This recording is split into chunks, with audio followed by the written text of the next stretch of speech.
the Bureau Chief for CNA, Channel News Asia, Singapore television station. I'm based here in Bangkok.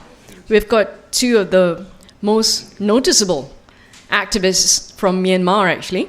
Very young, very, very vocal, and very, very renowned inside the country and out of the country. First of all, on my right, we have Thinzar Shunlei Yi. She's 27 years old, and she's been doing activism work for at least 10 years. And then obviously we have right beside her, that would be Thet Win. He's 32 and also doing a lot of activism over the years for at least 10 years as well. Now, they've been on the forefront of many, many campaigns in Myanmar, specifically fighting for issues from going against the civil war to anti-military, to calling for greater media freedom, anti-discrimination, as well as fighting for the rights of minorities, as well as Muslims in the country. Well, you clearly know that there are a lot of controversial issues as well as strong discrimination in Myanmar, and that still hasn't really been resolved or tackled at this point. Now, both of them actually looked up to Aung San Suu Kyi quite a bit in the past and supported her. But in the last 4 years, both of them have actually grown rather frustrated, disappointed to say the least, about not just her actions or lack thereof, but also the policies that are still in place that she hasn't really done very much about them. So just to make sure that they are speaking a lot more than I am, I'll throw it over to them right now and have Thinzar perhaps start us off on telling us exactly what is she most frustrated about that has actually led her into activism to begin with.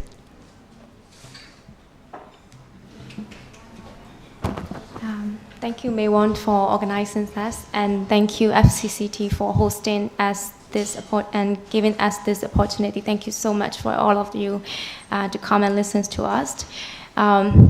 So in Myanmar, we are 60% of the populations who are under 35. So we can say Myanmar as a young country, but you can see the leadership in the country is not young, and we feel our voices are not taken serious in the decision-making level. And at the same time, we as a young people historically, we are always on the forefront, on the front lines, demanding for change, for democracy, and also questioning and challenging the power. So we have to reclaim our space as well as trying to convene ourselves since 2012. It was the first moment that when I was 19 years old, we decided to convene ourselves as young people for the first time in the country when there is a new leadership after 2010 election. So that's the first time I met Thet Win as well and the other different activists, emerging activists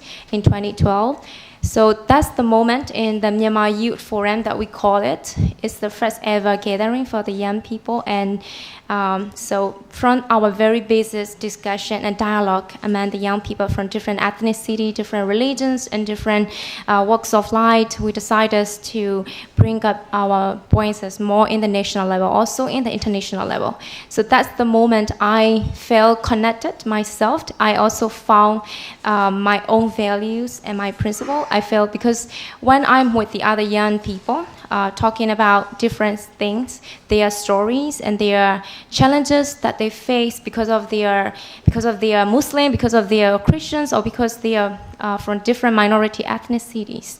So I learned that, oh my God, as a Burmese Buddhist, as a majority ethnicity, as a majority religious member, I feel I'm quite a privilege. And at the same time, I am from a military background. So the stories that I learned from the background and I lived my whole life. So there are different sides of story. So I came to realize and I wanted to explore more about that. And they are the young people always telling me different stories, and they are the young people always inspiring me to be more of me.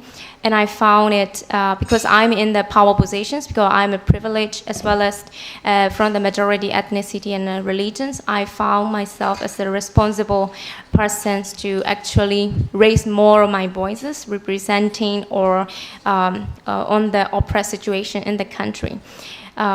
So after that, we've been quite active in terms of youth engagement and youth policy and development processes in the country. And then later on, I found myself that human rights, the ethnic issue, as well as the minority issue, the anti-Muslim sentiments in the country are not just a project idea anymore. They are like in our daily life. They are like our daily struggle. And I found myself working on those issues. I was talking about the peace, the anti-civil war. We were leading the protest and etc. It's not just because we are responsible to do that. It's like we felt there is a need to do that. There's a need, and I felt I need to be more radical in preventing and also raising my voice as a peace activist, and also preventing the diversity as well as preventing the minorities' rights.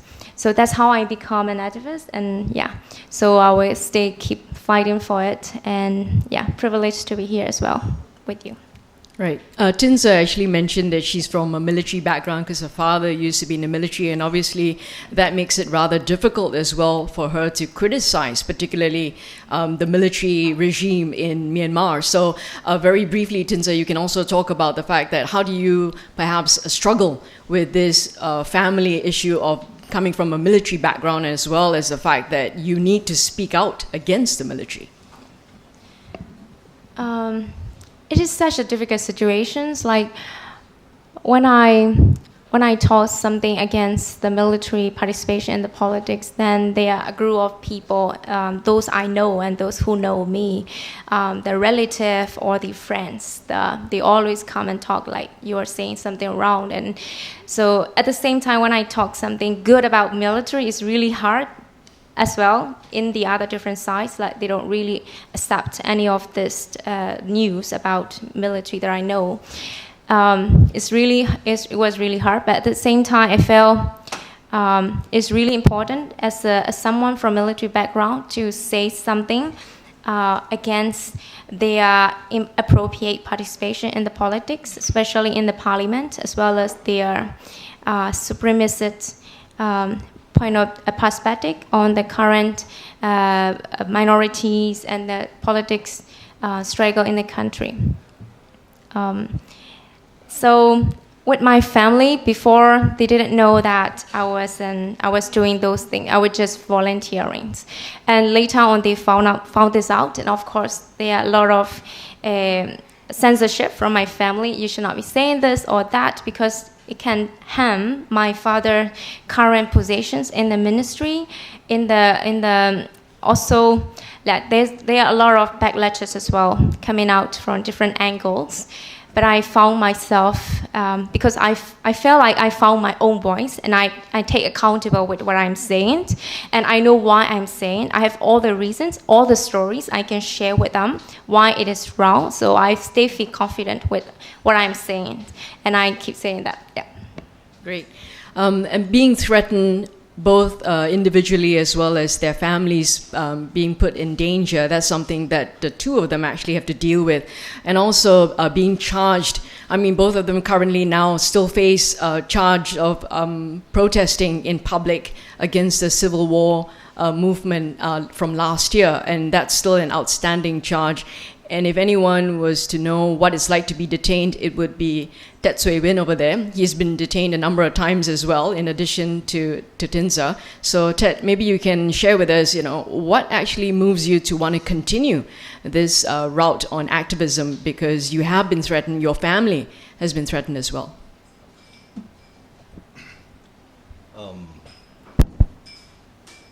It's really not for my personal, motivation, but the motivation actually Hello. Okay. It actually drives me. I have 2 kids, so why I keep doing my activism is that I don't want my kids to be living in the hostile situation in the future.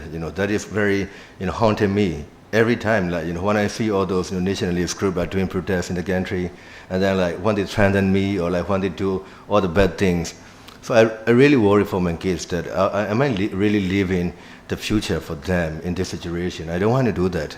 So I know that I'm quite vulnerable alone. So I can't make a big change for the country, but but I still feel myself that I have the responsibility to make something, to do something, that I believe to change, to make a change. Maybe a small change or big change, whatever. But I think because the society over there, so Burma actually is moving to the fascism regime. So we are not only under the dictatorship, or we are not actually transition towards democracy, but we are actually transition to the fascism. So that is a very dangerous situation for the country. So we have the ultra-nationalist movement, we have military in the parliament and also in the government situation. And then the elected government, so they are very weak, and then they have no political will to make any change. They have no political will to deal with the people, to deal with the civil society and activists. And the nationalist group are also gaining popularity, and they get a lot of support from the lay people. So that is really threatening for the democracy and also for the human rights as well. So human rights over there, so it has been labeled as something imported from the Western countries. So they said the human rights is not for Burmese, not for the country like Burma. They said we are the Buddhist country, so we already have our own Buddhist way of life. So we don't have to import those Western values. And then this is actually framed by the nationalist group, and many people accept it.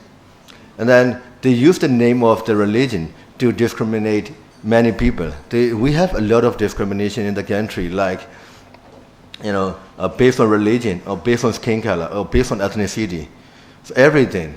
So actually it was started by the system, by the regime. They make it. After that, the general people, they slowly accept all those norms that have set by those regime. So we feel okay to discriminate Muslims. We feel okay to discriminate people with disabilities, or people with the different sexual orientations. So it is very like a culture of discriminating is already in the country. So it's really bad. So as an activist, when I started doing the activism, I didn't know anything about human rights or whatever things, but I just want to change the country. I just want to change the society. So I just got involved in since 2007 revolution as a protester. After that, I fled to Singapore, and then I came back in 2010, and then I joined the civil society movement and the activism movement, and then since then I slowly learned the human rights, and then also learn about the society. So I just want to make something change. But the thing is society, since I started my activism 10 years ago, now it's already changed a lot. Not changing to the good ways, but to the bad way. That we got so-called democracy, but the people, they use the name of democracy to abuse the vulnerable people. So this is the situation. So, but I've got a lot of I've not detained yet, but I got a lot of charges from the authority. I got current 2 charges for protesting, one for the anti-war movement, and another one for the one ethnic minorities that government oppressed them then, and that we stand the solidarity movement in Yangon. So I got 2 charges, and then, but I got a lot of physical threat and a lot of death threat from the nationalist group for speaking out for the Muslim people.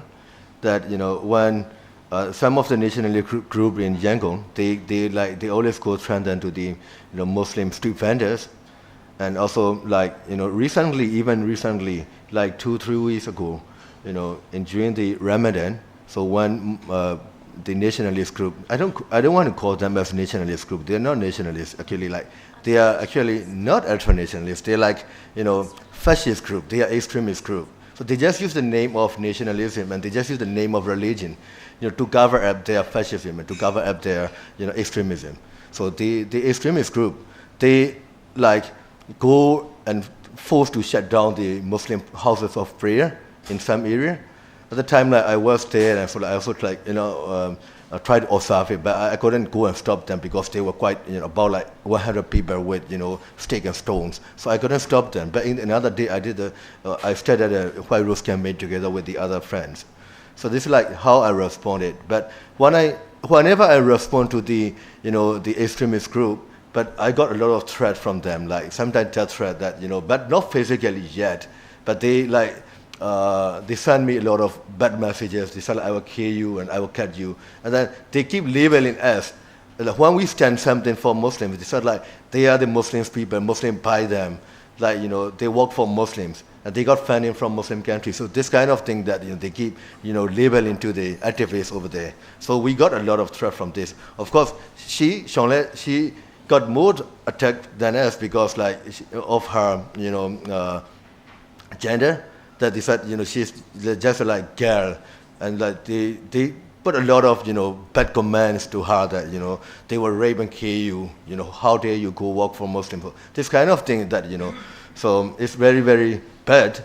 But we did I just want to highlight here also want to show a video of our White Rose campaign that we did. We hand the White Rose, we give the White Roses to the Muslim people after the attack of the nationalist group that we not all of the majority people are hating you, but we stand with you together, and then we against all the injustice that made by the ultra-nationalist group to the Muslims. So that is a symbolic movement that we have made during the Ramadan.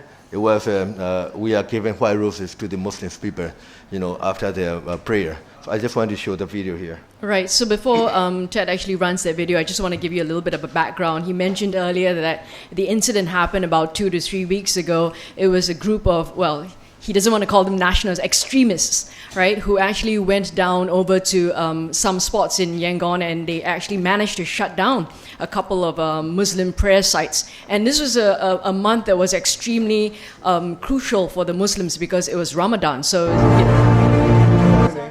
yeah. So it was one of the most revered festival, so to speak, in the Muslim calendar. And they managed to shut down the prayer sites for a couple of hours, and it was because of this campaign as well, in terms of Thet's White Rose campaign together with Thinzar, that they were actually showing support and managed to get this monk. Actually, he's a very renowned monk, Saint Dita.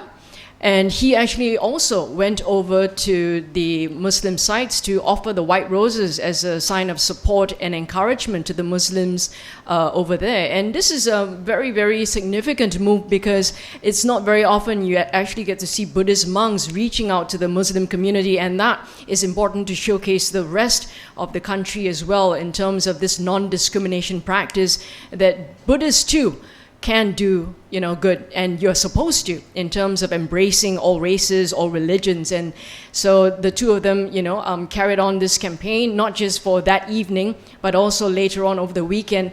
They managed to go out onto the street in one of the hot spots in Yangon over at Mahabandula Park. If you're all aware, that's almost like a monument site for a lot of the protesters or demonstrators to gather to send a message out. So I'll let Ted play this video regarding the White Rose campaign.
Right, so that was the White Rose campaign, and maybe I'll have Thinzar talk a little bit about the reaction from the people on the ground. What kind of responses have you gotten from them?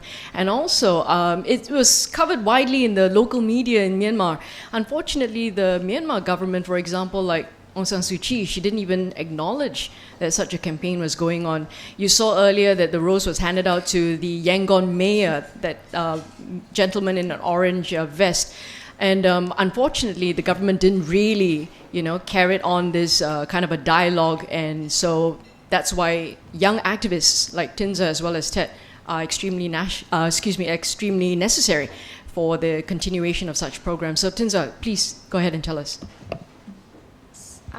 I felt when we heard that extremist group went out and shed their prayers, we felt we need to stop it. This is not good. We need to stop it. But we're not in the position at the same time.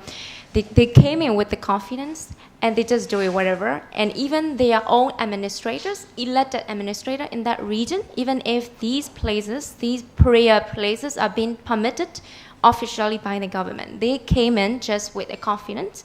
They just shut them out. And it was even heartbreaking, like when we heard these Muslim community in that area, they actually have the patience trying to understand, because it's the Ramadan, it's the man of peace and love and patience. So they just keep themselves silent and they just try to maintain it because they don't want any violence in this holy month. So they just let it go. And I felt ashamed as well as a Buddhist myself. And we all felt the same. We had a very urgent and secret confidential meeting ourselves. And we decided to bring in the renowned Buddhist man. So it was a kind of coincidence that he was in town, in Yangon, that moment. And it was such a blessing that we made it happen. He was so tired, but in the end, he agreed to join in and hand out the roses. On the other day, I was going to the place, and I talked with the woman as well, the Muslim woman. They were sharing a lot of their stories because they've been living in that place for more than 20 years, and there is absolute Muslim community in that ward, in this whole street. And another street is the Buddhist community. They've been helping each other for long, and they are quite confident and sure these extremist groups are not from this area. It's outsider. They are the outsider who are coming in and intentionally trying to, mess around that area. And I sense a kind of resilience. Actually, there is a kind of resilience that this community already deploy each other because when that happened at night, there are a group of Buddhist people also came in and trying to ask them, and what we can help you. And that's what they felt. And when they saw we came in and trying to give them some talk to them and trying to, encourage to them, then they felt again, they feel kind of relieved. So I find this movement is actually, it just came out from nowhere. We didn't plan for it. It was only, even within a week, it just spread out. That's a genuine kind of, movement that I think from the, we just have a kind of a strategy just to reveal the very deep thought that we had for the loving kindness toward different people. So after that, after I posted my picture hanging out the white roses to the Muslim people, of course, many people saved that picture and use it. Not just one picture, they also trying to look around my whole social media post, and they just pick all the pictures that I took with Muslim people, and they put in their column, they put it in the album, and they just name and shame. Oh, look at this. She is like that. She's been with the Muslim all the time. And even some people used this as a tool to attack NLD. Oh, she's from NLD. Now she's with the Muslim people. And so many different types of, attack, and as well as naming, shaming, creating a different fake story on my personal things and personal photos. And yeah, so these are the responses. I feel like it's worth that because we heard a lot of feedback from the general public, from the Buddhist community especially. They really support that. I think it's even more after 2017 Rohingya crisis. I felt there are more comments, more positive comments. That's my personal observation. And also we heard and used that there are Rohingya people in Bangladesh, also in Rakhine. They really feel loved. They really feel that our loving kindness, and they share their comments on that. And we felt really glad to hear about it. Yeah. Right. And just to point out, I think the world was actually paying attention to Myanmar because of the Rohingya crisis as well. That sparked of this huge concern. But in addition to that, the Muslims in Myanmar, they've been silenced for a really long time. They've not been able to build new mosques. That Parliament has got absolutely no Muslims parliamentarians inside Myanmar. So that is also indicative of the treatment as well as the behavior and attitude towards the minorities in Myanmar. And of course, as I mentioned earlier, young activists like these two here, their work is really, really required, and that's the reason why they're continuing with their pursuit of trying to spread peace as well as better tolerance and understanding among the various communities. And in fact, they have also started a bike campaign to travel around the country. So Thet, maybe you can tell us that, and you want to show us a video after that as well. Okay, this is my favorite part, maybe. We, as an activist, we are involved in many different issues. So we're involved in that, social discrimination issue, and also in the peace process, and also for the reconciliation, many different issues. Because we are only a handful of people in the country, we have to be, in every way, in every issues. So we are also working for the peace process. That we have the many-year-long civil war, and that they keep fighting. That we are really tired of it. But we keep doing a lot of different type of activities regarding calling for peace as a youth activist. But nothing changed. But in this year at the Army's Day,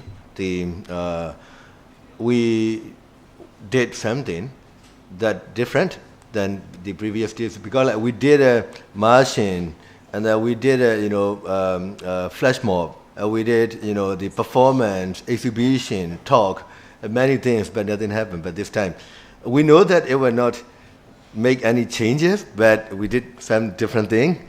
That we did a 1,500 miles motorbike tour to the ethnic places, because it was really a crazy idea of me, because I bought a new motorbike in last December. It was my very first motorbike, and then in Yangon we are not allowed to ride a motorbike.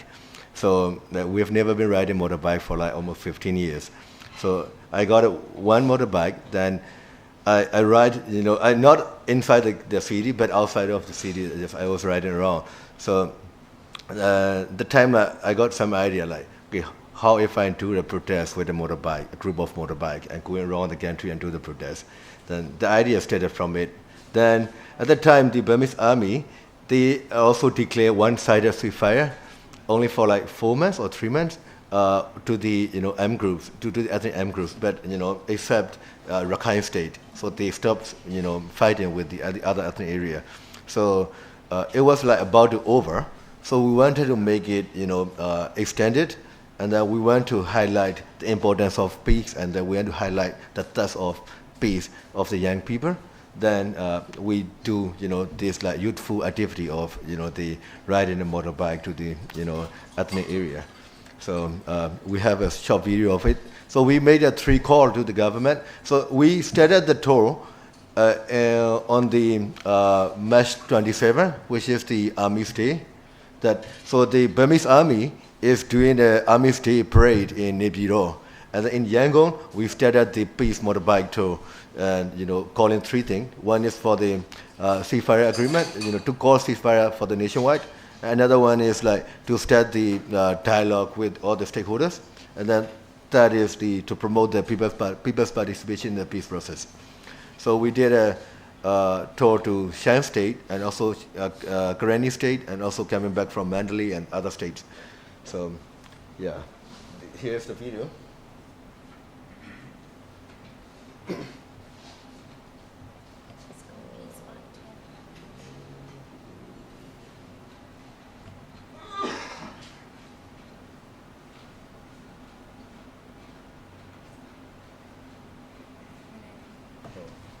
It's loading. So, Thinzar, maybe you can tell us how many people were involved in this particular campaign and what... oh, it's starting. All right. Yeah. Okay. It's going on.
Okay, this is just a trailer of a video. You can see it at our Facebook page, the 30 minutes long video, the whole documentary video of it. So this is the slogan of ours, that stop the fight, let's right.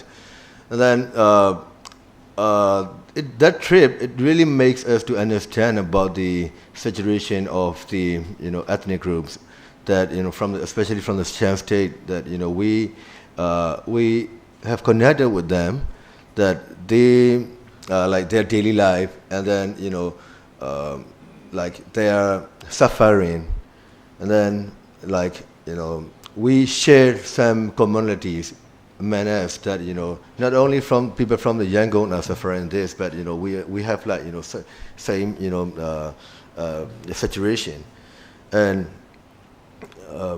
the thing is that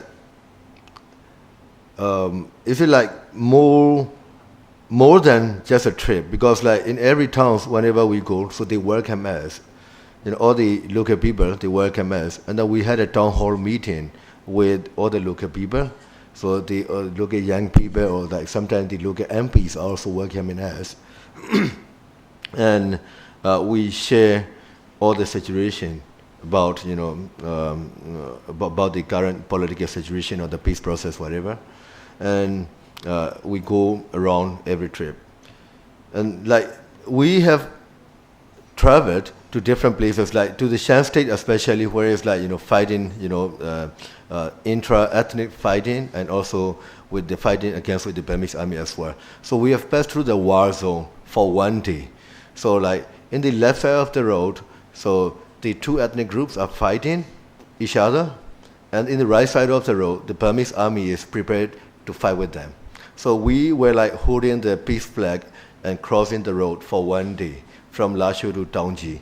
So we also had some of the shooting on the way along, and we met some of the soldiers that carrying weapons and going crossing the streets, crossing the road. So we also met them, but we didn't get any problem from either sides. And the difference that we have learned from this is that when we cross to the ethnic area, so they all welcome us very warmly, and then so they tell us openly about their suffering. But when we get to the Burmese majority area, no one cares us. We are just as a group that riding a motorbike, but no one cares. When we meet with the civil society, sometimes we are just like passing the cities, but no one cares us. So that we got the understanding of the importance of the peace, because like the people who are suffering in the ethnic area, the people who live in the war zone, so they welcome whatever name, whatever people who come under the name of peace, they welcome us, whatever activities that we do. So they welcome us nicely, and like we have been connected. But when we get to the Burmese area, because they have no such suffering, so they just don't care. Because like when we talk about peace and when we talk about stop the war, no one cares. So this is the difference. So like that we are already divided with the ethnic groups and the Burmese majority group, because Burma is a majority of Burmese people, but we have different ethnic minorities group. But we still do not understand each other. But the Burmese majority, they think themselves that they are the conqueror, and they think themselves like they are the supremacy. Like the Burmese supremacy mindset is already like widely spread in the country. That we Burmese are like we don't have to care anything. We are like a big brother, and then we are like all of the ethnic people, whoever, they are all bad. We don't see them as the ethnic people are fighting for their own rights, but we see them that they are against X. So this is like how the majority minority mindset is happening in the country. So this is what we learned from the Peace Bike Tour, and also like the importance is that we are connecting each other with the ethnic groups and the Burmese youth groups. So this is like a starting point of the national reconciliation, that we can make it through alternative approach. Myanmar officially recognizes 135 ethnic groups in the country, and that's the reason why the country is so divided to a certain extent, and that's the reason why civil war continues right now, and it's been more than 60 years. That's the reason why also the fact that the two of them try to get the message not only around Myanmar, but also outside of Myanmar. I mean, Thinzar just recently came from Australia as well, where she was engaging with the UN over there as well as the other non-profit organizations. And one interesting point that people took away was because an Australian media actually likened her to the next Aung San Suu Kyi. So Thinzar, maybe you can share with us on whether or not you feel proud about that label, or what's your reaction to that? I was brought into Australia with the special visitor program. It was funded by Department of Foreign Affairs. So I had been asking them to meet with different important stakeholders, including the Department of Foreign Affairs as well, and meeting with the scholars in the Australian University. And in Canberra, I got interviewed by SBS, the Swedish, the Australian national televisions. So, and in the end, that happened like they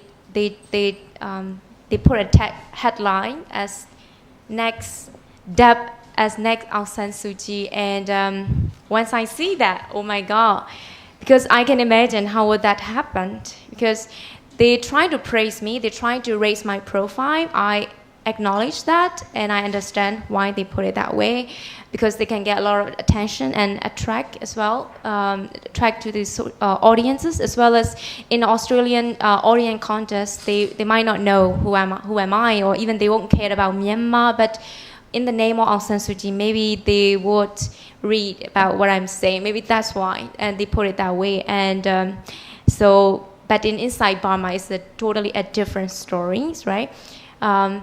Because when I'm compared with somebody like her, it's like that as a young person, as a young activist, I'm not in the positions to be compared that way. And with the personal cut, is a lot and a huge in the country as well. So many people came in and attacked me and call me out, as well as naming and shaming as usual.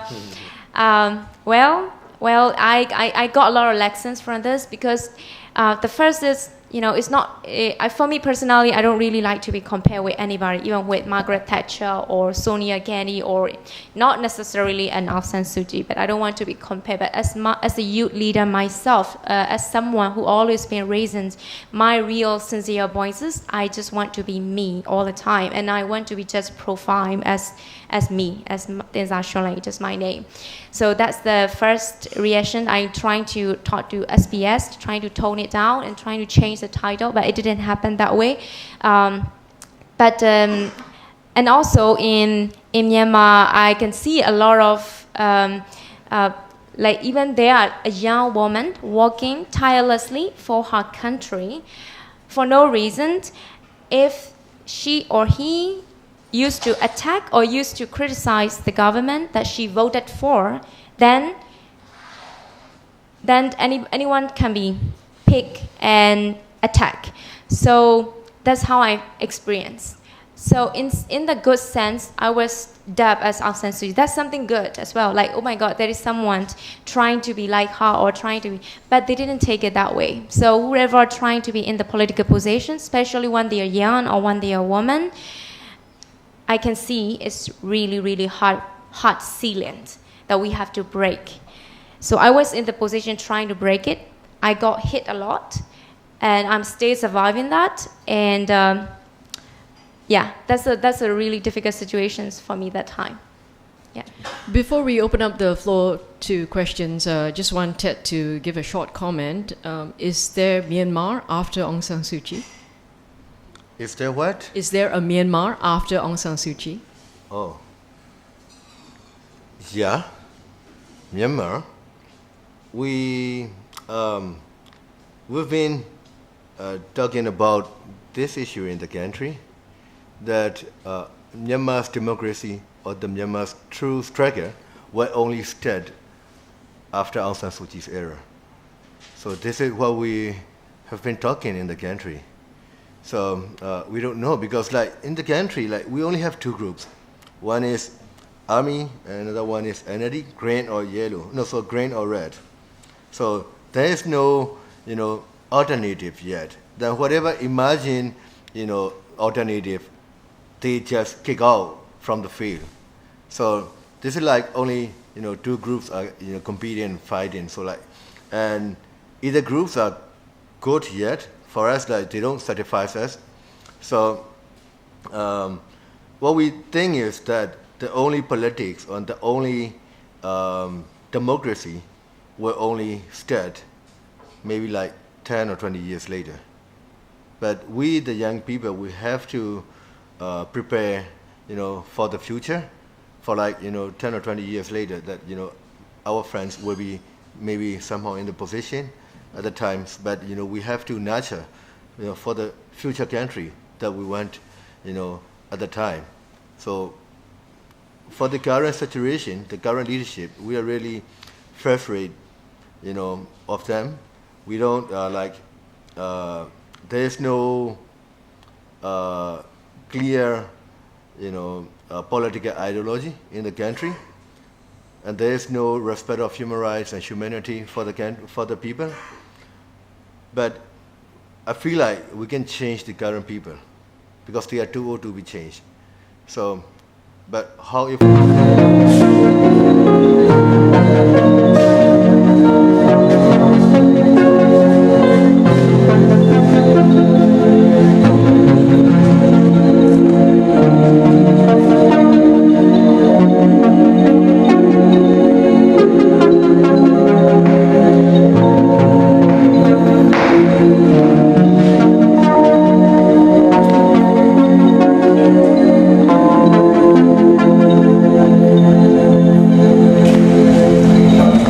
ลุงถ้าครั้งนี้เราเจ๊งกันอีกอะจะทำไงดีอะ อย่าคิดมากไปน้องต๊อบเราไม่มีวันรู้หรอก Good afternoon. My name is Tan Hui. I cover the region for the Straits Times. When I travel to Myanmar and I speak to various people, including people from NLD, one of the common comments I hear is, this is with regard to people who talk about the Muslim issue. They say, well, Myanmar has many problems, and there are many issues with other ethnic groups. Why do you focus on this? Why is there a need to focus on this issue? Shouldn't you have other priorities? So I wonder if you have come across these comments, and how do you as youth leaders respond to those kind of sentiments? Thank you.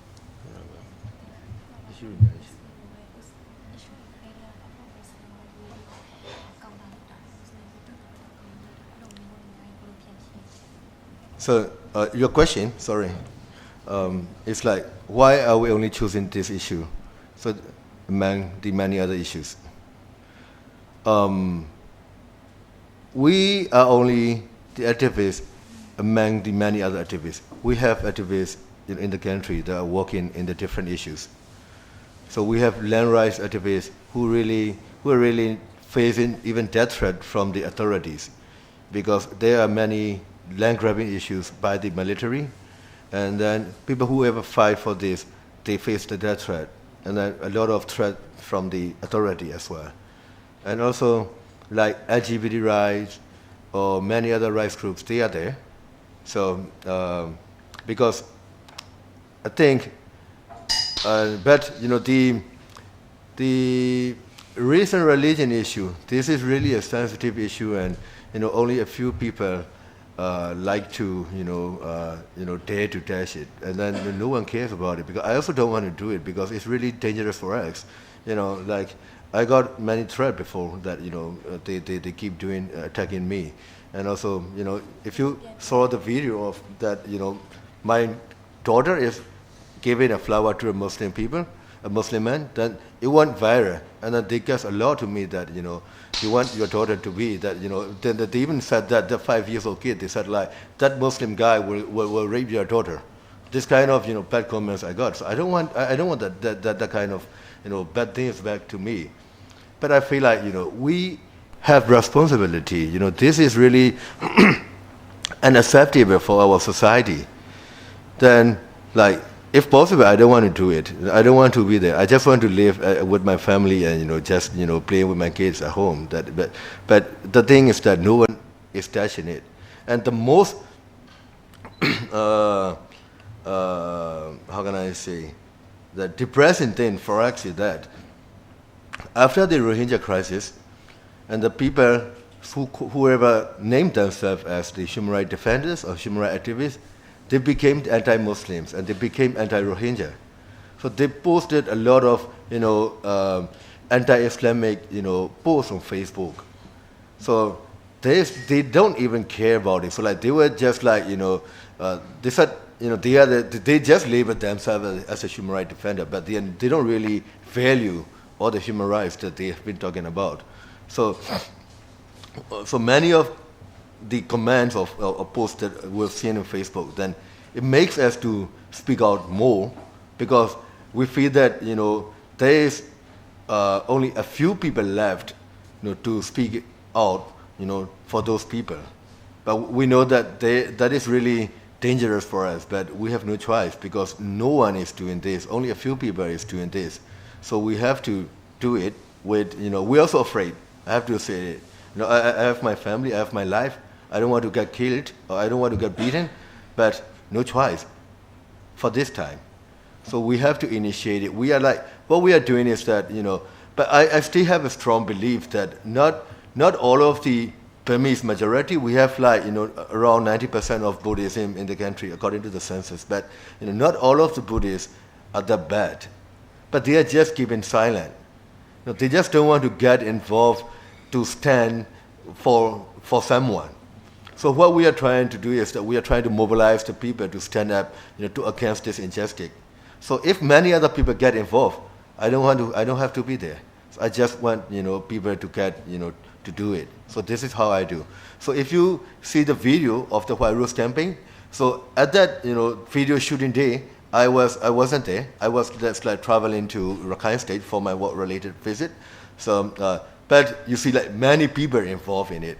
I just initiated it with, me and the one lady from this and the monk, only 3 people, we initiated it. But like a few days later, many people involved. So this is how we won. But we just need to ignite the fire, then that, one virus. So this is how we won. So like we choose to do it because there is only a few people working for it. But if there are more and more people joining, we'll stop doing it. I mean, I will back off and then I will just let them do. Thank you for the questions. That's the most question that we received from different channels whenever we try to raise it. And our reply is, we're not doing that just because they are Muslim. We will do that if that oppression, this kind of discrimination happened to Christians or Hindu or LGBT, will react the same. Now we found they're the most vulnerable in terms of facts and figure, also from the past memory that we had in 2012, in 2017, and also globally. They got a lot of threats and kind of intimidation even from the states. So I feel like the resilience that we want to build as a democratic country in my country, in my society, or even in my community is when we actually stand up for the most vulnerable communities, and they are the ones. So, and they got oppressed all the time. That's why we are always there in front of them. That's why you got to see me many times in many different events. So we were also standing up for the Christian as well. When the churches were closed down, we also raised our voices. But with the Muslim thing, I think it's a type of young people trying to combat that, sentiments, anti-Muslim sentiment coming from global different countries, and also inside Burma is also like coming up.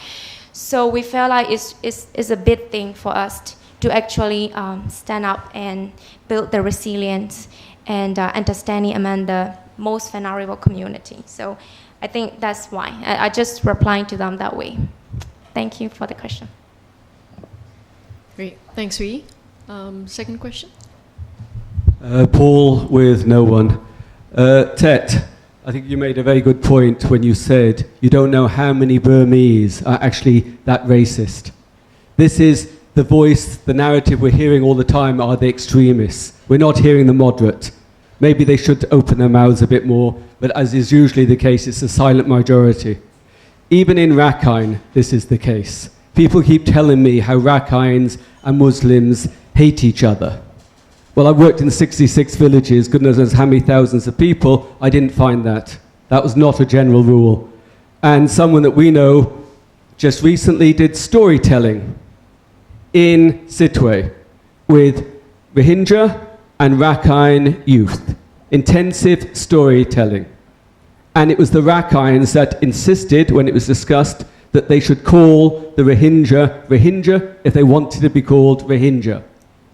So this narrative, I think we have to resist as well. It's there, but it's not maybe the predominant thought.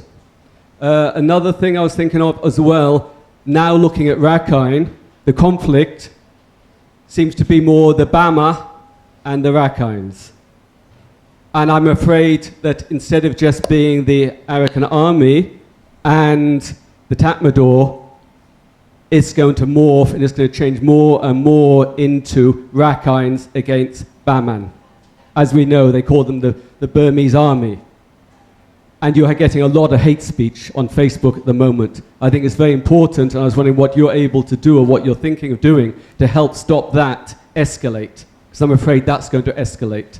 A lot of people in Rakhine are now reevaluating Rakhines, reevaluating 2012. And they're thinking maybe they were cheated, maybe they were lied to, maybe it wasn't all these evil Muslims, maybe someone orchestrated 2012. Which again, is not a bad thing that they're thinking this, but is also meaning that their anger and hatred is moved more towards the Tatmadaw and the Baman. And I think that's a big risk.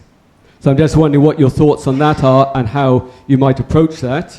That's going to be an ongoing problem. Also the elections. Everything's going to be about the elections in the next 18 months, as you know. How are you going to get involved in the elections? If you are going to get involved in the elections, there's going to be violence, there's going to be problems. What are the youth planning to do? If you can say what you're planning to do, what do you think the youth should do in this run up to the elections? Thanks.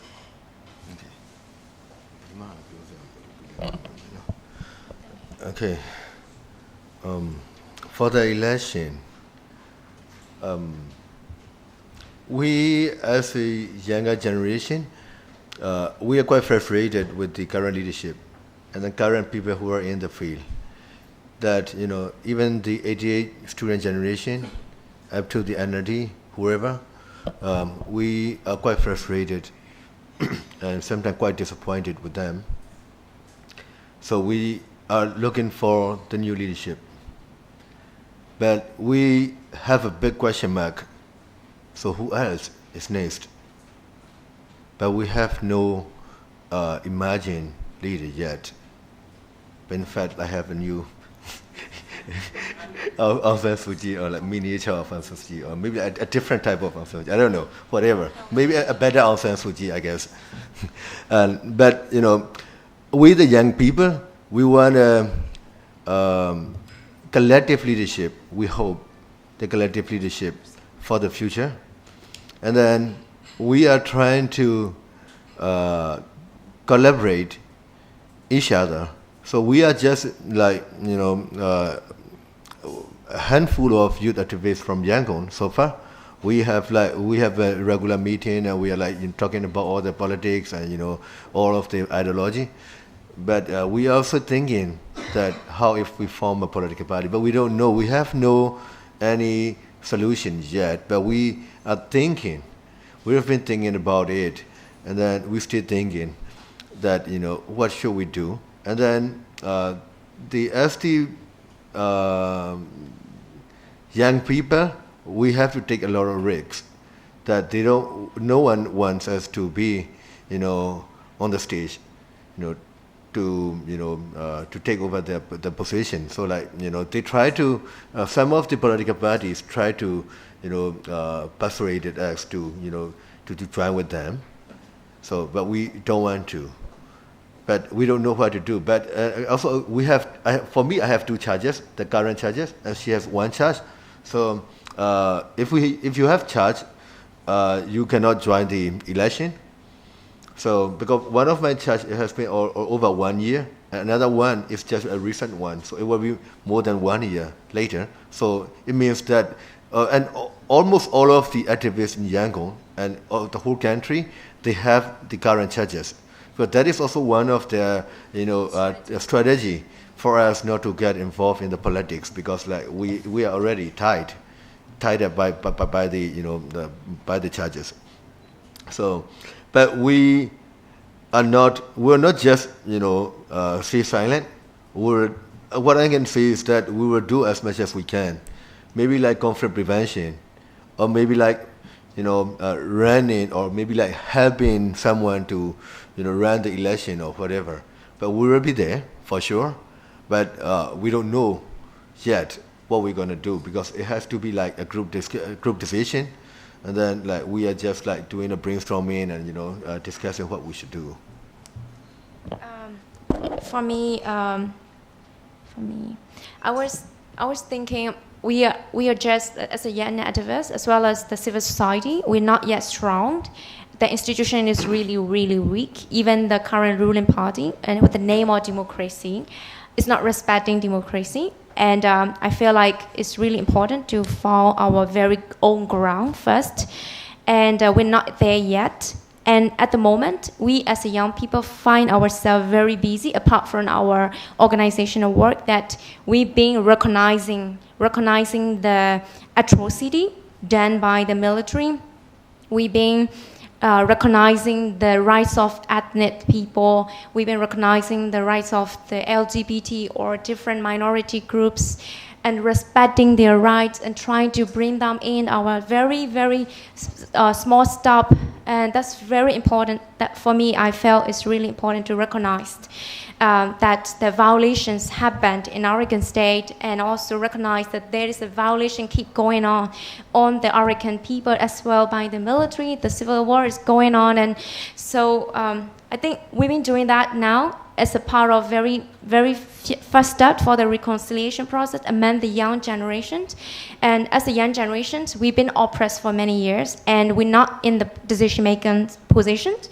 We're not even allowed to run the elections. Like, if you are under 25 or if you're under 30, you're not allowed to join the elections, and there are many different criteria that they set to ban the youth participation in the politics. So right now, for me personally, I've been trying to prepare myself because the arrest season is coming, the arrest season. So when the elections coming up, when the elections drawing near, there will be many arrests. And it is going on right now. Even my friends, last 2 days ago, 7 young people being charged at a protest law for the organized anti-civil war movement and marching, and there is another 7 young people in Yangon for the organized satirical performance in Thinzar Festival, in Water Festival. They are facing 4-year imprisonment, potential 4-year imprisonment. They are facing a trial inside the prison. At the same time, we have 388 political prisoners right now. All of them are being political prisoner, named as a political prisoner according to the Assistant Association for Political Prisoners, AAPP, and 28 people are they are serving the sentences inside the prison. 142 are facing the trial inside the prison, and 18 people are facing a trial outside the prison, including Borovest. So political prisoner rate keep growing. It will be even more in the next few months. We don't have any human rights defender or political prisoner, a strong defender mechanisms yet in the country. So when we got charged, we are like a prominent in Yangon-based activist. When we got charged, we find it really, really hard to get even one lawyer. And we don't have legal basic knowledge. It was so awkward for us, and financial assistant or legal assistant, I think it's really ridiculous that we've been doing that for long, and there is no strong mechanism yet to prevent or to defend the human rights defender across. So you can imagine how would it be for grassroots defenders. So I think that's something we need to be really prepared right now as an activist ourselves, as well as to the different organizations inside Burma. Yeah. Some more questions? Actually, it's interesting because as we talk about the number of political prisoners, we all are very familiar with the release of the 2 Reuters journalists of Wallon as well as Joso Wu. And because Reuters was so persistent in terms of their demands on freeing those 2 gentlemen, that's how it also led to this release of the 2 journalists. But unfortunately, for many of the local activists on the ground, that kind of perhaps persistence is really lacking, and there's no one willing to fight for the activists to get them released, and pretty much their voices are unheard of. And that's the reason why I think the 2 activists continue to try and to strive for a better tomorrow.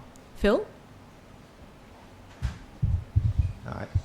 Hi, I'm Phil Robertson. I'm with Human Rights Watch. I wanted to actually ask you for a little bit of an analysis, because we don't really quite understand why the NLD continues to sort of fail to deal with some of these oppressive laws and other things that are on the books still. I mean, it is a party where significant numbers of the MPs and the rank and file were in prison at one point. They were in prison often because of now are being used against you all. Why, with an absolute majority, are they not prepared to act against some of these laws? We've been asking this question, and we just get no good answer from anybody. You, as an international organization, face the same, and how would you, like for the local organizations like us, they don't really care. For me, I have a kind of a personal experience in 2016 when I tried to advocate for the amendment of the War and Village Trade Administration Law, which is really important. In the law, there is one article. It asks for the gas registration. It's a notorious gas registration. They used in the past century, in the past decades, they used it to arrest the political prisoner at midnight and trace them down, etc. So we were asking them to abolish this small article. And what happened is it take more than 6 months to actually make it this way, and they compromise it with the military member of parliament in the parliament. They just change it that way, like they abolish this article, but they just don't put the name gas registrations, but they still ask for 1 month. If you are staying somewhere out of your own places, if you are staying there for more than 1 month, then you have to register. You are present to the local administrators. So it's easier for it's also restrict the freedom of movement. It's also easy to trace the Bengali people or whoever they want to. They've been using the for long. So we criticize that, but it's not happening. So based on different experience and also my personal conversation with the member of parliament in the current positions, they have a fear. And they are worried if they are a single action or the motion that they raise could disappoint the military. Not just the military member of parliament in the parliament, but also the whole military, because they are doing that reconciliation with the military.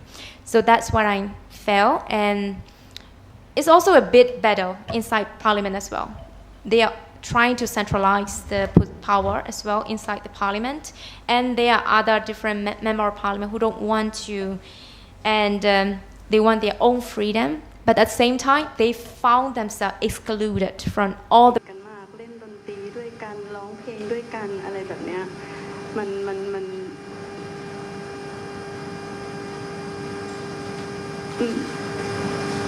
ก็ทำใจยากเหมือนกันนะคะ ขณะที่เมื่อช่วงเที่ยงที่ผ่านมานะครับได้มีการเคลื่อนย้ายร่างของน้องน้ำตาลจากโรงพยาบาลศิริราชไปประกอบพิธีกรรมทางศาสนานะครับที่วัดป้อมวิเชียรโชติการามอำเภอเมืองจังหวัดสมุทรสาครนะครับซึ่งจะมีพิธีรดน้ำศพในวันนี้เวลา 16 นาฬิกาพิธีสวดพระอภิธรรมนะครับตั้งแต่วันนี้จนถึงวันที่ 17 มิถุนายนเวลา 19 นาฬิกาและพิธีชาปนกิจในวันที่ 18 มิถุนายนเวลา 17 นาฬิกาขณะที่ในโซเชียลมีเดียนะครับเพื่อนพี่น้องในวงการบันเทิงต่างร่วมกันโพสต์ข้อความอาลัยต่อการจากไปของน้องน้ำตาลอาทิคุณศรีศิวัฒน์คุณตุ๊กกี้ชิงร้อยคุณแกลนเดอะสตาร์คุณใบเตยอาสยามคุณแก้มเดอะสตาร์คุณตั๊กมยุราและคุณนกสินใจนะครับน้องน้ำตาลก็เป็นที่รักของเพื่อนๆพี่ๆน้องๆในวงการบันเทิงนะครับก็ร่วมกันแสดงความอาลัยต่อการสูญเสียในครั้งนี้น้องน้ำตาลนั้นเป็นชาวจังหวัดสมุทรสาครครับน้องจบการศึกษาระดับปริญญาตรีที่วิทยาลัยดุริยางคศิลป์มหาวิทยาลัยมหิดลเอก Voice แล้วก็เป็นที่รู้จักกันจากการเข้าประกวดเวทีเดอะสตาร์ขนฟ้าคว้าดาวปีที่ 5มีผลงานอาทิภาพยนตร์เทวดาท่าจะเท่งละครเรื่องข้ามเวลาหารักและมีผลงานที่สร้างชื่อที่หลายคนนั้นจำกันได้แม่นนะครับก็คือซิทคอมเรื่องผู้กองเจ้าเสน่ห์ในบทของหมวดรันช่วงนี้มาติดตามลำดับเหตุการณ์ของน้องน้ำตาลเดอะสตาร์นะครับตั้งแต่วันที่มีอาการกระทันหันเกิดขึ้นจนอาการโคม่าและต้องเข้ารับการรักษาตัวอย่างทันทีนะครับขณะที่ก่อนหน้านี้ก็มีการโพสต์ข้อความที่เป็นปกติก่อนที่จะมีอาการป่วยขั้นวิกฤตแล้วก็ท้ายที่สุดจากไปอย่างสงบวันนี้ติดตามรายละเอียดพร้อมกันจากรายงานพิเศษชิ้นนี้ครับ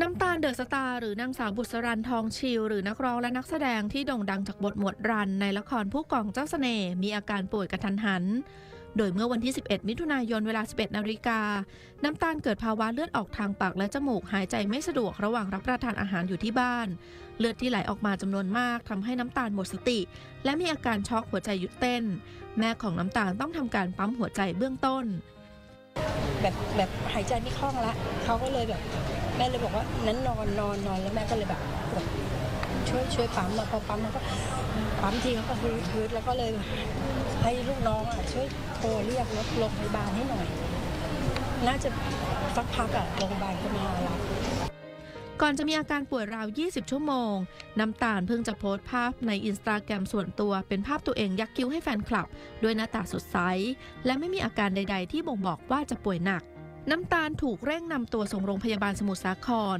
มีอาการหัวใจหยุดเต้นถึง2 ครั้งแต่แพทย์ปั๊มหัวใจยื้อชีวิตได้และด้วยอาการที่หนักเกินกว่าโรงพยาบาลจะรักษาได้จึงประสานโรงพยาบาลในกรุงเทพหลายแห่งซึ่งเมื่อวันที่ 11 มิถุนายนเวลา 16 นาฬิกาทีมแพทย์จากโรงพยาบาลธนบุรีเดินทางมารับตัวแต่เมื่อมาถึงปรากฏว่าน้ำตาลมีเลือดออกเพิ่มจนต้องให้เลือดไม่สามารถเคลื่อนย้ายได้ 12 มิถุนายนเวลา 3 นาฬิกาโรงพยาบาลศิริราชได้ประสานไปยังโรงพยาบาลสมุทรสาครเพื่อให้ส่งตัวมารักษาต่อเวลา 6 นาฬิกาครอบครัวได้ส่งตัวน้ำตาลไปรักษาต่อโดยช่วงเย็นพี่สาวน้ำตาลให้สัมภาษณ์ยืนยันว่าน้องไม่ได้ป่วยหรือมีโรคประจำตัวเพียงแค่ตอนเด็กเลือดกำเดาไหลบ่อยและเยอะกว่าคนปกติตอนนี้อยู่ในมือแพทย์ก็โล่งใจขึ้นแต่ไม่ 100% เพราะห่วงเรื่องสมองถ้าหายอาจไม่เหมือนเดิมแต่ทางครอบครัวก็รับได้เวลาประมาณ 20 นาฬิกาทีมแพทย์สามารถควบคุมเลือดที่ไหลในร่างกายได้แล้วไตเริ่มทำงานสัญญาณชีพเริ่มดีขึ้นถือเป็นข่าวดีทำให้มีความหวังมากขึ้นวันที่ 13 มิถุนายนเวลา 14 นาฬิกาคณะแพทย์แถลงอาการล่าสุดว่าน้ำตาลมีสัญญาณชีพคงที่ไม่มีเลือดออกทางท่อหายใจแล้วแพทย์จึงพิจารณานำผู้ป่วยส่งตรวจเอ็กซเรย์สมองและปอดผลการตรวจไม่พบตำแหน่งเลือดออกที่ปอดทั้ง2 ข้างและสมองบวมมากแผนการรักษาต่อไปจึงต้องเฝ้าระวังเพราะอาจจะมีภาวะเลือดออกได้อีกเรารู้อย่างเดียวเลือดที่ออกมาเยอะแน่นอนตรงไปตรงมาคือเส้นเลือดมันแตกแต่เส้นเลือดจากอะไรตอนนี้ยังไม่รู้ไม่ทั้งตรงไหนตอนนี้เรายังบอกไม่ได้แต่รู้อย่างเดียวมันออกเสร็จมันไหลเข้าไปในระบบท่อหลอดลมต่างๆเหล่านี้ทำให้เลือดทำให้แก๊สเอ็กเชนจ์ไม่เกิดปัญหาใหญ่อยู่ที่ปอดไม่ดีที่หัวใจคือหัวใจเนี่ยต้องใช้ยากระตุ้นก็จริงแต่ว่าสาเหตุหลักที่ทำให้หัวใจหยุดเต้นเกิดมาจากปอดไม่สามารถแลกเปลี่ยนอากาศได้เหตุผลเพราะว่าเลือดที่ไหลขึ้นมาเนี่ยลงไปอุดหลอดลมทั้ง2 ข้าง Allow the civil society to make the check and balance to the law because like we have no space because the government did not recognize us as a civil society so they never listen to us and they never meet us so like if we compare with the previous government so I don't want to compare with the previous the military government but in some situation the previous government is even better than the current government. It's easy for us to reach out to the government, and we can do, we can even meet with the minister, and we can just, point to them and say this and that. Whether they are doing or not is that thing, but we can still meet with them. But for the current situation, that is still difficult for us to meet the government and even to the MPs, and then for the law reform process as well. That because everything is stuck at the only a few people like Aung San Suu Kyi and some other key players. That if they don't agree, nothing happen. But for the lady Aung San Suu Kyi, she is also not recognizing the role of the civil society, so we cannot make check and balance to the law or the law enforcement bodies. So that is the thing happening. So I don't know. It's really, but I wish I'm wrong.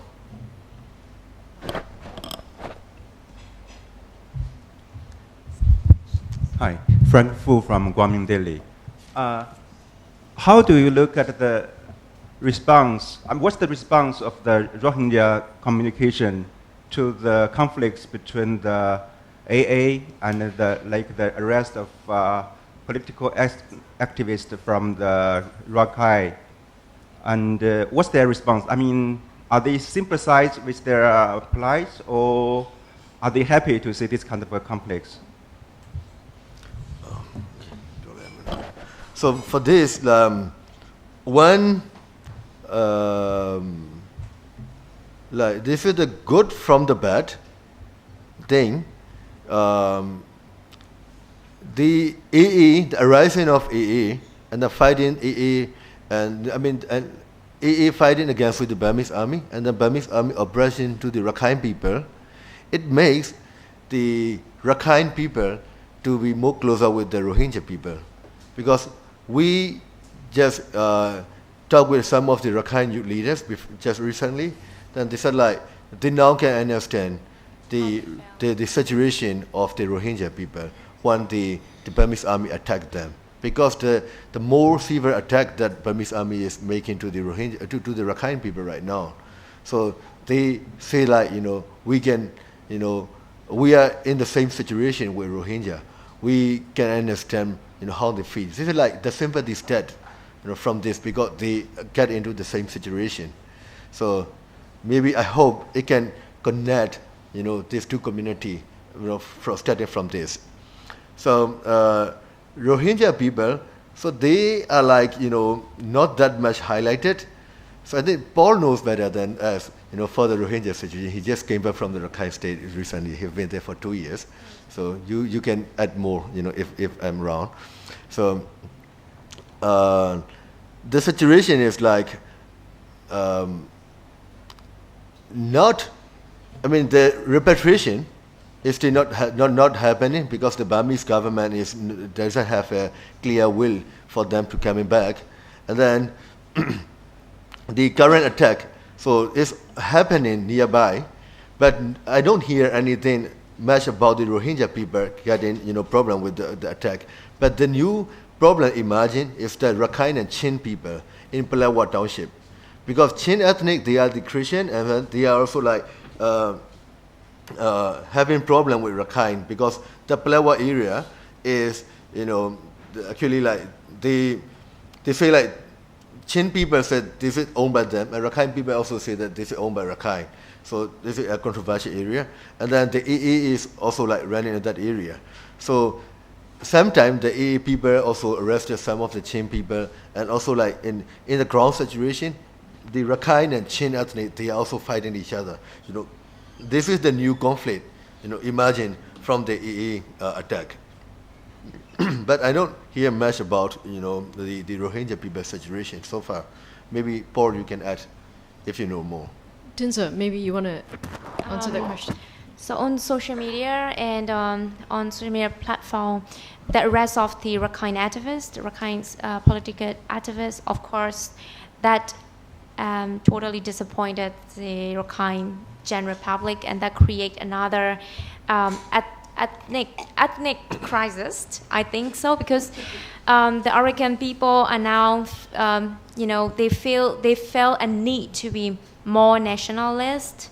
At the same time, the hatred toward the Burmese people, the Burmanizations process, as well as to the current government, is growing really big. So it's not a good start as well. I think that social media react the same way, that I can feel that the ethnic hatred, not only Rakhine people, but the other different ethnic cities, having a huge, kind of hatred and on the Burmese populations. So, and the Burmese population is always trying to combat that, and so it's a kind of conflict is growing, especially we can see in the social media. Yep. And I have another question, if possible. It's about repatriation, and based on your communication with the communities, the Rohingya communities in Bangladesh, is there anyone, or are there the ones who are willing to return to Rakhine, even if facing the kind of identity censorship or whatever? For example, I'm thinking, are there the kind of occasions like families are separated? For example, sons and daughters are in Bangladesh, and then parents are in Myanmar, or they are worried about their properties still there in Myanmar. Are there the ones who are really, really want to return in whatever cost? This is the first one. And the second one, so in the petitions of Tamado and Aung San Suu Kyi government, what's their policy differences in regards to the repatriation? Are there any differences? Thank you. Okay. For the Rohingya case, so the I want to question. show a video. Oh, sure. Go ahead. Yeah. Thinzar, do you want to take the question first then, while video is being pulled up?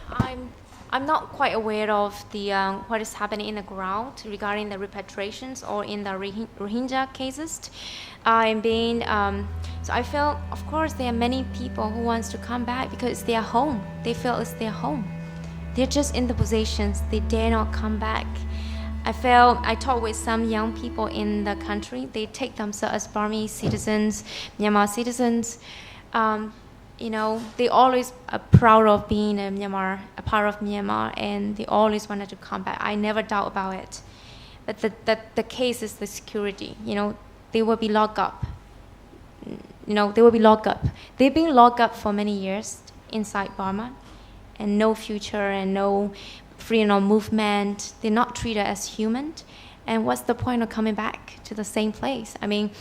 And so the insurance about their freedom of movement, insurance about their recognition as human is truly needed. I find the political way is lacking from Myanmar side. So that's the huge problem right now. So for the second question, maybe Kotet can take it. I just want to add to that, actually, while Kotet is still pulling up the video. You talked about Rohingyas returning because of their properties and because of their land. Well, they don't have anything left. Exactly. So they're going back to a cleaned out area where, I've been there, I visited the areas, and you wouldn't be able to recognize it anymore today compared to in the past. So they have lost everything, essentially. When they ran, they didn't even manage to get any of their documents, for example. And that's the reason why today they have been accused of not being able to prove the fact that they actually do come from Myanmar. So back to what Thinzar said earlier, it's not just about the safety issue, the assurance of the safety, but also the fact that if you do not even recognize, if the country doesn't even recognize you as one of the ethnic groups in the country, how do you go back to a place that doesn't even think you belong? So I think that's the biggest problem. And unfortunately, one of the latest reports given by the ASEAN AHA Center, Humanitarian Assistance, because they've been asked by Myanmar to step in to assist in trying to repatriate the Rohingyas back from Bangladesh, but that has really gotten a lot of backlash because essentially they didn't even consult the Rohingyas to begin with. And that is also another key complaint by the Rohingyas themselves in Bangladesh, saying that whatever the UN has been doing, whatever the AHA Center from ASEAN has been doing, they have not consulted or spoken to the Rohingyas, the actual victims themselves. So how do you derive plans to try and bring them back when you didn't even talk to them in the first place? So I think it's going to be an issue that will be raised in the upcoming ASEAN Leaders Summit happening next week. So we're going to see how ASEAN plays this. Clearly, we all know that it's a sensitive issue, and ASEAN will take a stand that, it's non-interference, and they will not say anything publicly to criticize their fellow member nation. But in the background, they claim that they are actually working and talking and trying to get Myanmar to actually do something and to show something. So, Ted, are we ready? Yeah, I want to add a little bit about it, because I've traveled to Cox's camp for 3 times. First time was in 2017, after the first wave of attack. Then the second time, I was actually arrested there, and in the Cox's. And at that time, I brought a few Burmese activists to Cox's to meet with the local people, to meet with the Rohingya refugees. So we did several interviews to them, first time and third time we did an interview. So we met with many victims. Some women, they were raped by the group of soldiers. So many cases happened. Then a man, his wife was raped and killed in front of him. So many cases we heard. So but the same thing, they said that they want to go back to the country. They said, we asked them, if you want to go to that country, they said no. We belong there. We belong to that land. We want to go back to my own village. But the difference in between the men and women is that the men, they said we will only go back when the Burmese government recognized them as Rohingya. They want the recognition. And the women, they said we don't want anything. We just want to go back and live in my village peacefully. But this is the difference in between the men and women. But we have only met around like 20 people at the time. So maybe, wrong, but this is my personal experience. So the situation. So at the second time when I go there, like just 1 month after the 2000, was like 17 or 18, like after the second attack, that about 700,000 people fled. Just about 1 or 2 months after the attack, I visited to the Cox's Bazar. Then when I get to the Cox's Bazar airport, the Bangladesh intelligence arrested me straight away, and then they sent me back to Dhaka, and then they detained me there for 3 days in the Dhaka airport, and they interrogated me. They suspected that I'm the Burmese government spy, and came in there to get some information and blah blah blah. Then after that they released me after the 3 days. So at the third time, because the Rohingya case, what we're thinking is that it's very difficult to solve, but it can be solved. One, the Burmese government agree for the repatriation, and the one that people can come back, but it's still difficult to solve. But the most biggest problem is that the resistance of the majority Burmese people, because our society have been poisoned against Rohingya. So many of even the ethnic people, they don't accept Rohingya people. They don't like Rohingya. They don't want them to come back. They think they are the Bangladesh people. They are the Bengali, they think. So even though they come back, but it's still difficult for them to come back. But even though they come back, it's very difficult for them to integrate with the society because the society resists it. So what we are thinking is that we want to make the society to understand about the life of the Rohingya, because the history of Rohingya have been erased from the history book for many years. But they used to get the ethnicity before in the country, but after that it was like slowly taken away from by the system. So then the people nowadays, they don't understand, they don't know, because like we have not the story of Rohingya is not teaching in the book, in the storybook, and we don't know who they are. So and that we raised by all of the propaganda of the army and all of the regime.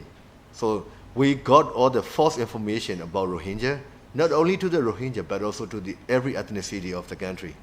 We got all the false information. So we have to face it. But the only way, but it takes a lot of time for sure. But like we have to make the Burmese people to understand about the life of the Rohingya. So also about the history of the Rohingya. That's why I try to bring some of the scholar and some of the researcher and activists also to the camps.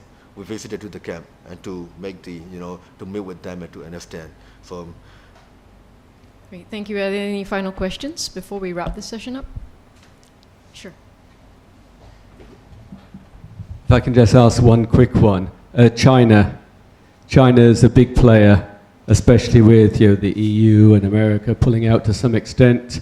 The Tatmadaw is close to China, Aung San Suu Kyi is close to China, some of the ethnic insurgent groups are close to China. What role is China going to play, especially in the next 18 months running up to the elections? What role could it play? Could it actually play a positive role? And what role do we think it will play?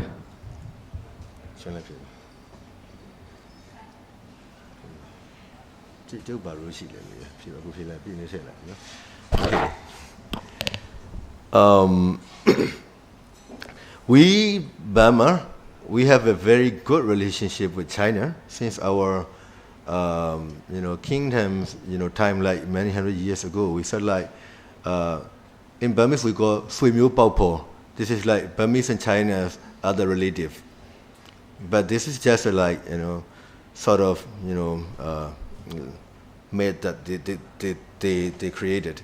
But we have a lot of problems with China. And then we have a love-hate relationship with China.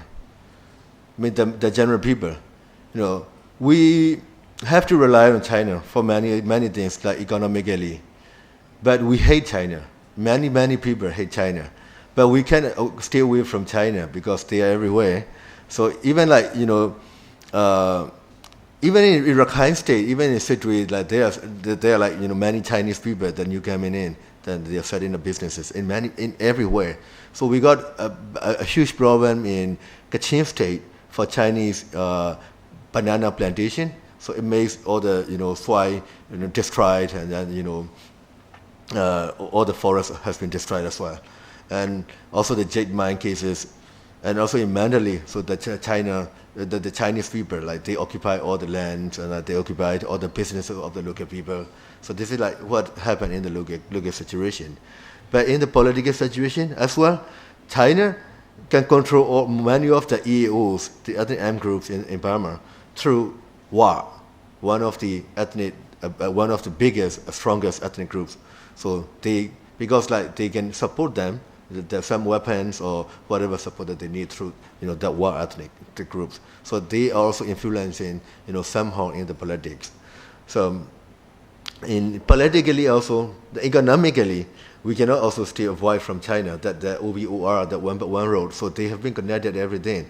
And then many of the highways in Yangon, highways in Burma, so they have been upgraded by China. And then so they are connected for the Asian Highway and for the OBOR project.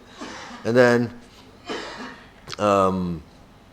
also the Myitsone Dam in Kachin State, one of the biggest dams in Southeast Asia maybe. So that is also about to resume that by the Aung San Suu Kyi. So many involvement in China, but we have the anti-Chinese sentiment. But as I said, the love-hate relationship, but we cannot stay avoid because we are very weak in everything.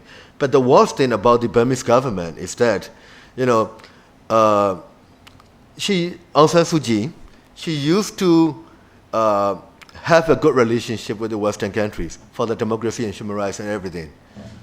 But once she get the power, she stopped talking to all the Western countries. So like the meeting with the vice president of UX in Singapore, so it was like she said, "I know my country better than you," and then the meeting just over. Then instead she is more and more closer to the China. So, but we don't see any countries that get better by the help of China. In terms of human rights, or in terms of humanity, or the economics, or the life of the people, everything. So like China, what we see, maybe I'm wrong, I don't know, this is just my personal opinion. So what I see is that, it sucks everything. It takes everything. Wherever they get, they take every single thing of that area. But, I don't know how to avoid them. So we have that sentiment, even every activist. We did a lot of protests in front of the Chinese embassy, and some of my friends they even got charged for banning the Chinese flag. So there are more and more activities against China. But the government, what we see is that they are more and more closer to the China as well.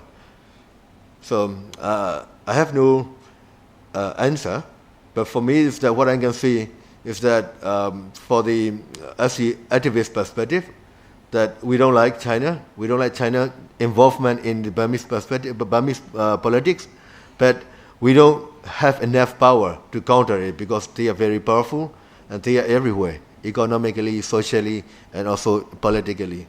So, and the government, the government have to align with the civil society against the Chinese, involvement in everything. But sadly, that they are with them. Any other questions? No, that's it. All right. Thet, I just wanted to have you just briefly, final comments from you, and then after that we move on to Thinzar. Just final comments. Okay. One big question for us. So okay, if not Aung San Suu Kyi, who else? So that is still a big question even for the civil society and activists in the country. So we are also finding the solution. As I said, we need a collective leadership and some collective institution. So that will include every diverse group in this institution. So this is what we are looking for. And then as a youth activist, many of the young activists in Burma, we give up hope on those older generation. So we have to strive for ourselves. We have to strive on our own. So please support us. That there will be, we are not just a few people, but we know that there will be many, young people who will join us. But we just need to amplify our voices to reach out to them.